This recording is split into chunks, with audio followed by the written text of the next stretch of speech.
All right. Very beautiful spot. Today I'm doing a late afternoon, early evening trip to a mining cabin right over there-ish, out in the high country of the San Gabriels in the Devil's Canyon area. It's hard for me to tell if I was actually pointing at it, but we're gonna go right over there to that little cabin. There is kind of a route this way, but what I might try to do is just go down here and see if this ridge is good. One of the ways you really know you're in the high country is when you get these massive pine cones about the size of my head, you know, so pretty big. There are a bunch of them here, you know, like, give it a sec, yeah. Another one, they're just all over, you know, these enormous pine cones. Just about at the canyon section now, and there is a bit of water.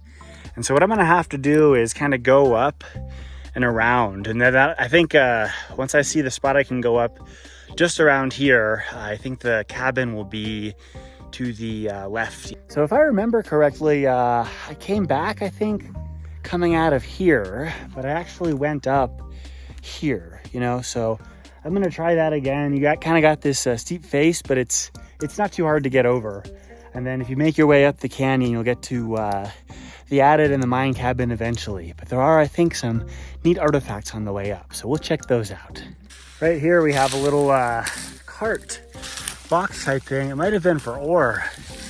I don't know. Let me go around here, take a look. Yeah, so pretty neat. Little cart. I don't see any obvious wheels on it or anything, but yeah, nonetheless very cool. More neat little artifacts here. So this might have to do something with the compressor we're gonna see at some point. I'm not sure. Another little thing with a bunch of tubes kind of going in and out of it, or pipes. But yeah, and there is this, I'm gonna loop around this yucca real quick. Kind of circular structure, maybe some sort of fan at some point, but there are these little cylindrical things on the side, so I don't really know. Yeah. Anyways, let's keep poking around. Just so you're aware, there was a faster route to the cabin, but I felt like poking around here a little bit just to show you these artifacts. And that being said, yeah, we're coming up on another neat little metal thing here.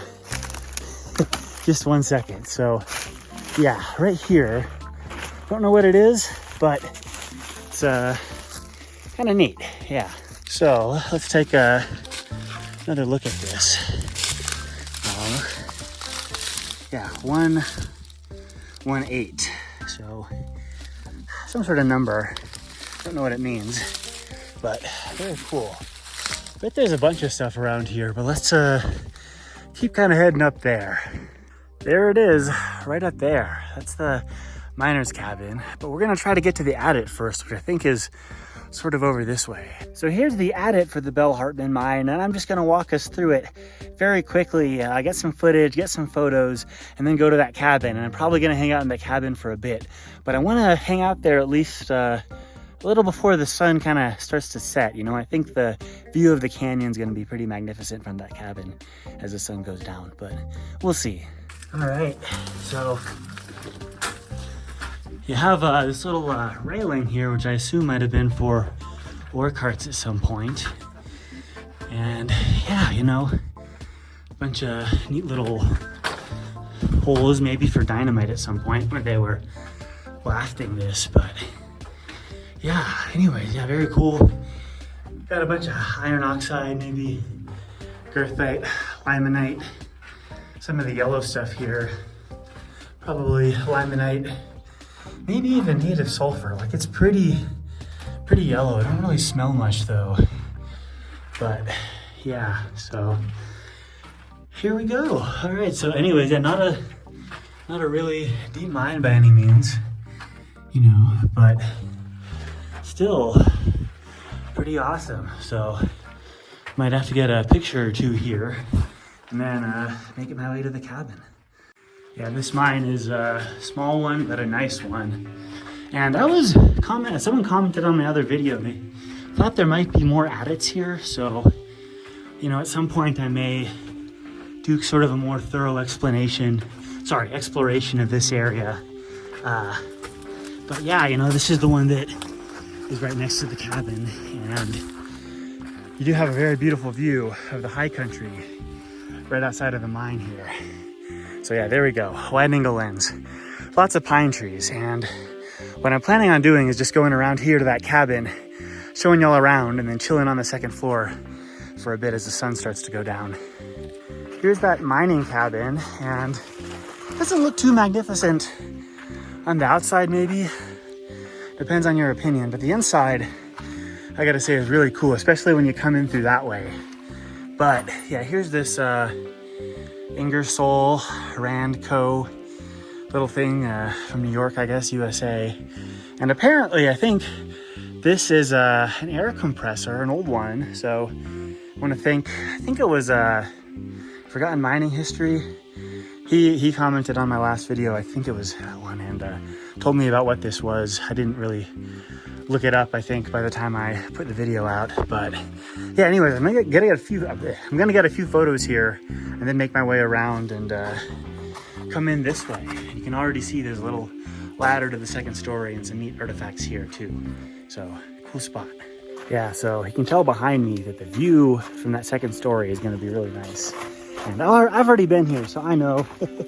But yeah, anyways, there's a little window up here on this section. And I don't think this gets too many visitors. It's definitely a kind of an unstable area.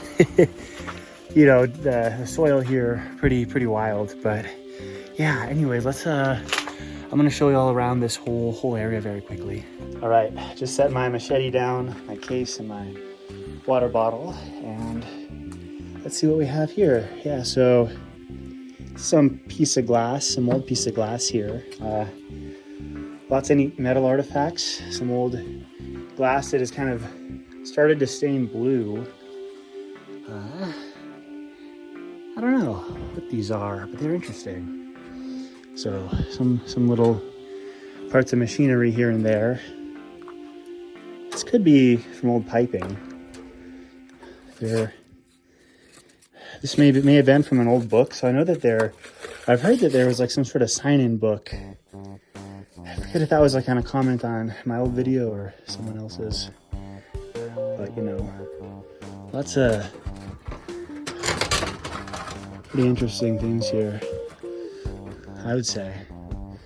So looks like there's some emergency drinking water, and there's still water in there. You know, I'm fine. I brought a lot of water here. Shelf life is, I think, 5 years. So it's probably good after that. You know, don't trust me. Yeah, I guess you might not know when those 5 years began, though. I don't see a manufacture date or an expiration date. Huh, all right, well, I don't know. Is there anything up here? I guess the camera's open. Don't see too much. Yeah, now let's take a look at this compressor. So I see a little 1942 on it. So this was certainly around in the 40s. Somehow they got it up here. You know, it's not too obvious how they would have gone about that. It's just there's not much of a road here. Although this area is very dynamic, and things do change over the years. You know, so it's not too surprising. But yeah, anyways, okay, you got some Miller High Life. I mean, that's probably more recent. People probably come up here, and I know people come up here. There are videos and whatnot of people doing that. Something in there.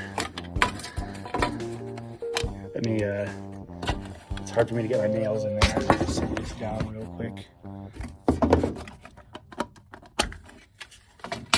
All right. So,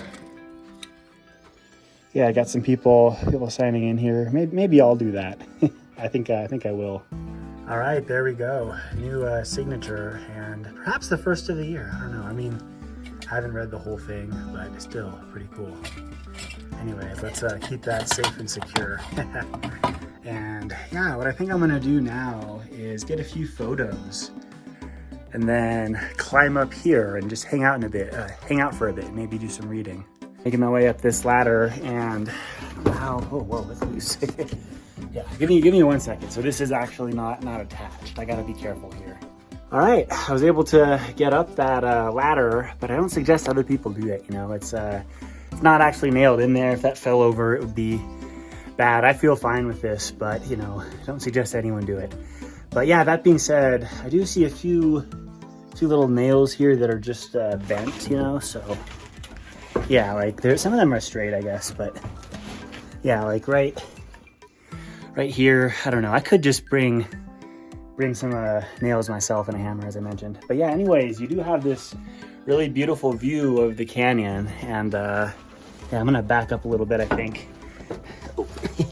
Try to get a better view here. Well, but yeah, you know, let me go to where I was actually before. Not really that much room to actually stand here. Oh. But yeah, I'll show you all a view of this real quick. Yeah, so I think this is just really quite magnificent, you know, with all those pine trees back there, and kind of the old frame. Some of the whole shingles, metal shingles are gone, I guess. If that's what you actually call these. But yeah, you know, nonetheless, very beautiful spot. You know, I'm definitely happy I decided to come back here. And what I'm gonna do for the next like 15-20 minutes, I think, is do a little bit of reading, just chill up here for a bit. So yeah, since I've been receiving a lot of comments about fish that I see on my adventures, especially in the creeks, I thought it would be neat to start reading this little book here, Freshwater Fishes of California. You know, I'm not really an expert on the fish here. I know I've seen rainbow trout. I know I've seen bullhead catfish, channel catfish, bluegill. What else? Oh yeah, carp, of course.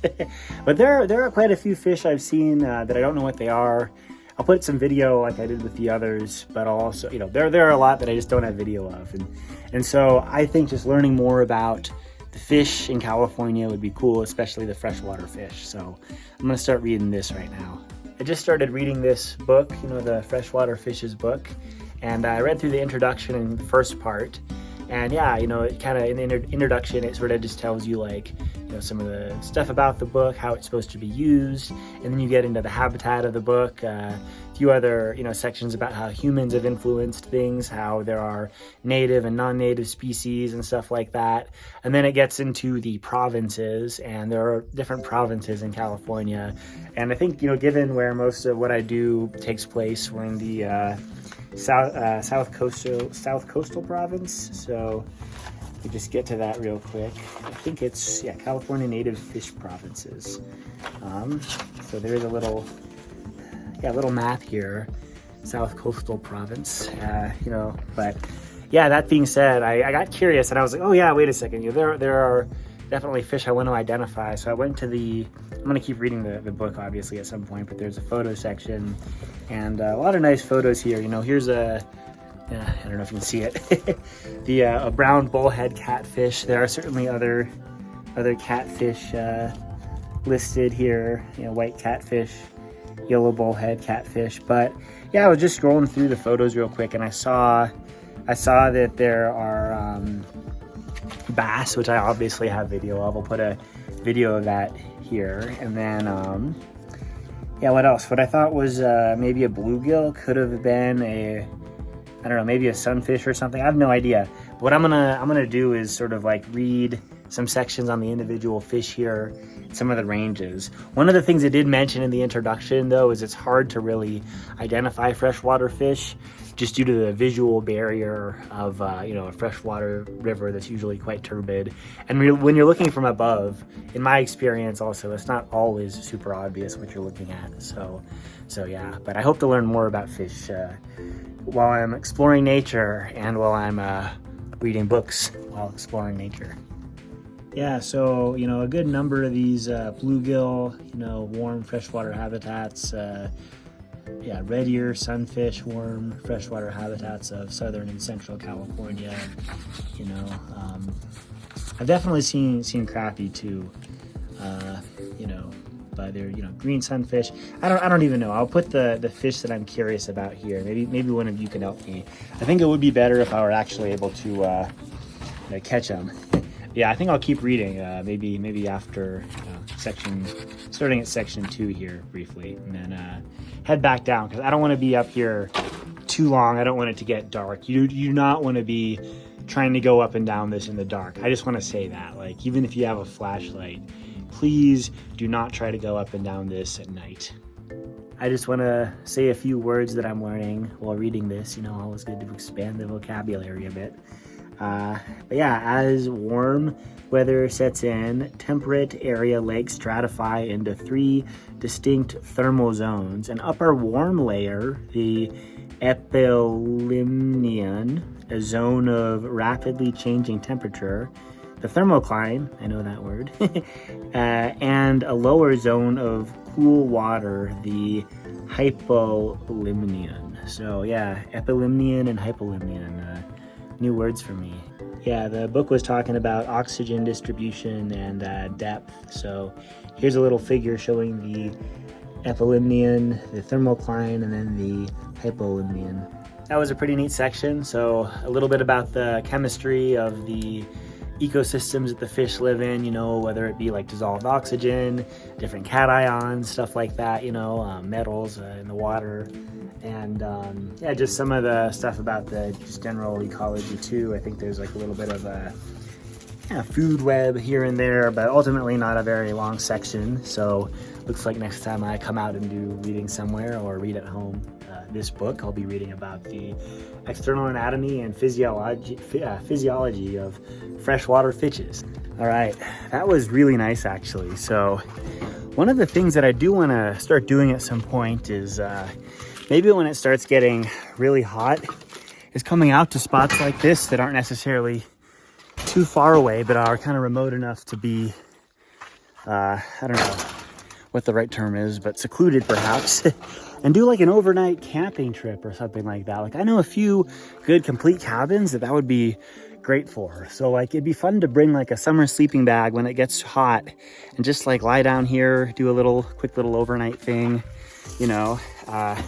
If you've been following my videos for a while, I think, yeah, like last summer when it was a little too hot for me to want to do some of the trips during the day, I would go out and, you know, to popular spots that get a lot of traction during the day, but maybe less so in the evenings, and I would tell stories. So what I'm thinking about doing this year is, instead of that, maybe going out to spots like this and doing little camping trips where I can. So let me know if you'd like to see that. Anyways, yeah, time to make it back. I almost left the machete, you know, can't forget this. Anyways, I came up kind of up and around this way. I think last time when I went down, it was over here. So I might try to, you know, maybe I loop my way around, but I might try to just see if this is tractable. Yeah, so, yeah, I don't know. I feel like some of this soil here is just really steep, maybe not the best, but I think I did do this last time. So yeah, anyways, yeah, a lot of I think roof shingle type things here maybe could be used, and I don't know, I might be able to replace what's up there with these or whatever's missing up there. But to be honest, I kind of like it. So yeah, anyways, I might get a photo here real quick of this cabin. Yeah, it's nice, but not the best angle maybe. I've seen some really nice drone footage of people kind of flying the drone the right angle, but I think when you climb up this, you don't get the best view. I mean, it's not bad, but yeah, it's still a lot better if you have a little drone to fly around here. Anyways, yeah, back to where I parked down this canyon, and then back up this one of those steep slopes. Don't know which one. You can see down here some of these trees definitely have burned in forest fires, you know. I don't know which one this would have been. I'm guessing it was the station fire if it didn't burn in any of the recent ones. But yeah, some of these cabins out here really do stand the test of time. Even with these catastrophic fires and everything, you know, they wind up just not burning in certain circumstances. I know a few others kind of like that. There's one secret one, which I'm not going to show y'all, but then there are other ones that I know have gotten destroyed, but some of them really haven't. So I think this one here you know, was maybe destroyed recently, but you know, inside it's actually okay. A lot of the stuff hasn't really burned, and there are a few others kind of near this that are in not horrible condition. So yeah, but anyways, let's I know that there was an animal trail somewhere around here. Let's try to find that and maybe go back a slightly different way than I came down. There are more artifacts here. This has some sort of serial number on it. Maybe I can flip this over. 167032, I guess. That's a 3, yeah. And then J325. So I don't know what that is, but it's something neat. I'm sure that there's more stuff in this canyon here. If I were to really spend a lot of time going up and down that steep slope, I'd probably find some interesting things. But yeah, I got this, you know, so 71, 1919. Ah, it's like a Ford, maybe a motor type thing. Okay, made in the USA. Little 11 there. That's pretty neat. I do see something down here. Let me just try to. Sorry, I stopped filming on accident. You wind up pressing these buttons sometimes when you wind up trying to bushwhack while filming.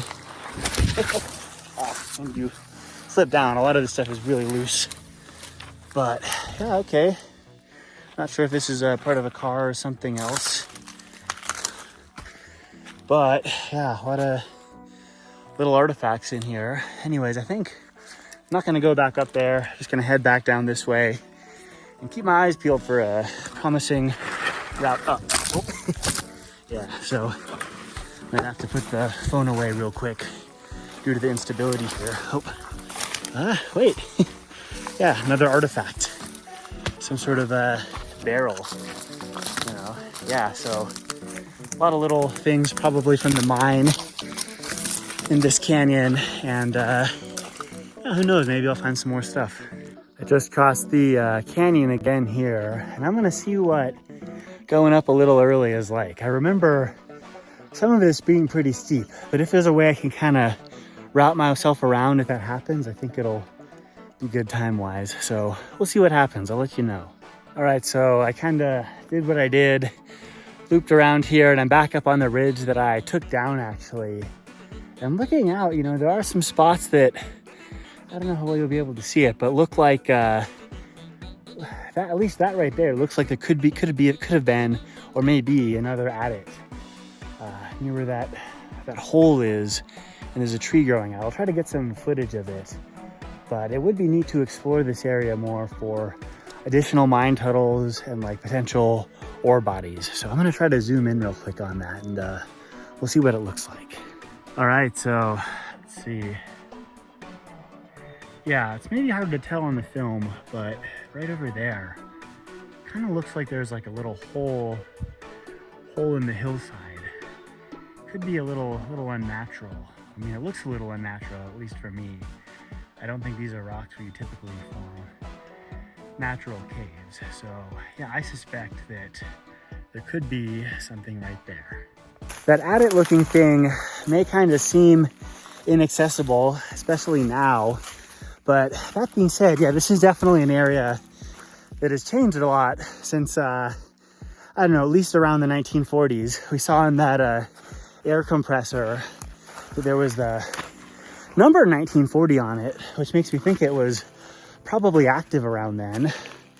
I assume it's a year, but it could just be, you know, like, I don't know, some sort of serial number thing.